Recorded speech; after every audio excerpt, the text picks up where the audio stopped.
नमस्कार दोस्तों, आज हम लोग क्लास 10 के साइंस के एनसीईआरटी के चैप्टर 2 को डिस्कस करेंगे, जिसका नाम है अम्ल, क्षारक एवं लवण।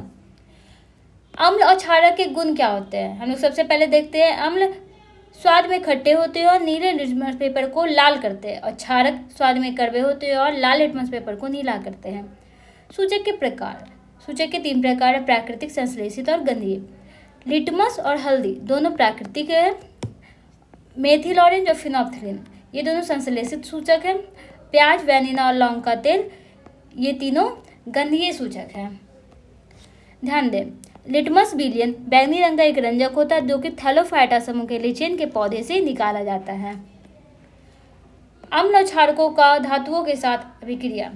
अम्ल और क्षारक धातुओं के साथ क्रिया करके लवण और हाइड्रोजन गैस उत्पन्न करते हैं।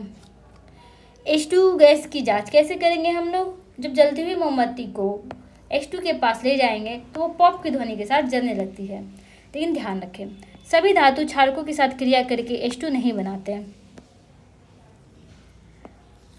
धातु कार्बोनेट के साथ अभिक्रिया। सभी धातु कार्बोनेट और हाइड्रोजन कार्बोनेट अम्ल के साथ क्रिया करके CO2 गैस बनाता है। चूने के पानी का परीक्षण। CO2 गैस चूने के पानी से गुजारने पर वह दूधिया हो जाता है। क्यों? CaCO3 यानी कैल्शियम कार्बोनेट अपक्षय बनने के कारण। उदासीनीकरण अभिक्रिया। अम्ल एवं क्षारक की आपसी क्रिया। जब अम्ल और क्षारक आपस में क्रिया करते हैं तो वे एक दूसरे के प्रभाव को समाप्त कर देते हैं और लवण तथा जल बनाते हैं। क्षारक और अम्ल को अभिक्रिया कराने पर लवण और जल बनता है। याद रखें, धात्विक ऑक्साइड क्षारीय होते हैं, इसलिए वे अम्ल के साथ क्रिया करके लवण और जल देते हैं, जबकि अधात्विक ऑक्साइड अम्लीय होते हैं। अम्ल और क्षारक में समानता है। सभी अम्ल जलीय विलयन में H+ आयन देते हैं और सभी क्षारक जलीय विलयन में OH- आयन देते हैं। तनुकरण। जल में अम्ल मिलाना एक अत्यंत ऊष्माक्षेपी प्रक्रिया है। लेकिन ध्यान दें, हमेशा अम्ल को धीरे धीरे जल में डालना चाहिए, ना कि जल को अम्ल में। आयनों का बनना। H+ आयन को H2O के साथ अभिक्रिया कराने पर हाइड्रोनियम आयन बनता है, यानी कि H+ आयन स्वतंत्र नहीं रह पाते हैं या इसलिए वह जल के अणुओं के साथ जुड़ जाते हैं। pH scale. शक्ति का मापन। किसी विलयन में उपस्थित हाइड्रोजन आयन की सांद्रता ज्ञात करने के लिए pH स्केल का उपयोग किया जाता है। अगर 7 है pH का मान तो वह उदासीन होगा, और 7 से कम है तो वह विलयन होगा, और 7 से अधिक है तो वह क्षारीय होगा। P शक्ति को प्रदर्शित करता है। दैनिक जीवन में pH का महत्व। पाचन तंत्र। हमारा पेट HCl उत्पन्न करता है। अपच होने पर एंटी एसिड जैसे मिल्क ऑफ मैग्नीशिया का उपयोग किया जाता है। दंत क्षय। मुंह के pH का मान 5.5 से कम होने पर दांतों का एनामेल संक्षारित होने लगता है। आत्मरक्षा। मधुमक्खी का डंक मैथोनोइक अम्ल छोड़ता है, इस पर बेकिंग सोडा लगाने से आराम मिलता है। देखिए, प्रकृति इलाज कैसे करती है। नेटर पौधे के डंक वाले बाल मैथोनोइक अम्ल छोड़ते हैं, जिसका इलाज पास ही उगने वाले डॉग के पौधे की पत्ती रगड़कर किया जाता है। साधारण नमक से प्राप्त रसायन। क्लोर क्षार प्रक्रिया।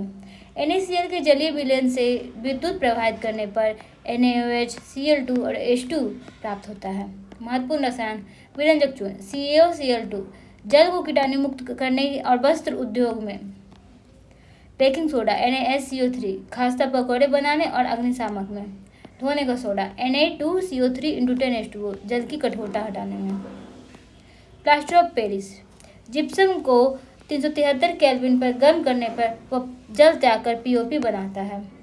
इसका सूत्र क्या होता है? CaSO4 × ½ इसका उपयोग टूटी हुई हड्डियों को स्थिर रखने में, खिलौने और सजावट का सामान बनाने में और सतह को चिकना बनाने में। क्रिस्टलन का जल।